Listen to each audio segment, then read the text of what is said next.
काय नाव? बाबुराव चिमाजी पिंपळे. बर. गाव कोणतं? राहणार चौलाडी, तालुका गेवराई, जिल्हा बीड. बर. काय त्रास होतोय तुम्हाला? एकच गुडघा, एका गुडघ्याचा त्रास आहे? एकच, बाकी काहीच नाही माव. बर बर. आणि कधीपासून त्रास आहे हा? 5-6 वर्ष झाले. बर बर बर. 5-6 वर्षापासून दुखतोय का? एकच गुडघा दुखतोय? ते बी कसा दुखलाय. हा.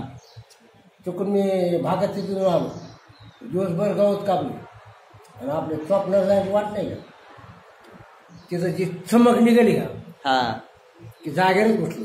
बर. पाय असा पिळाला होता का तिथं? नाही, निश्चित चमक निघाली. बर बर बर. अचानकच? बर. आणि जागेवरच बसलो घ्या. बर. 5 वर्ष झाले त्या गोष्टीला? 5-6 वर्ष. 5-6 वर्ष झाले. तेव्हापासून त्रास होतो समजा? तेव्हापासून हे एकच गुडघा आहे. हा, एकाच गुडघ्याचा त्रास. आणि ते हे इथे. बर बर बर. मध्ये त्रास होतो? आतमध्ये? इथं खाली, इकडं नाही वाटेला. हा, खाली खाली. बर बर.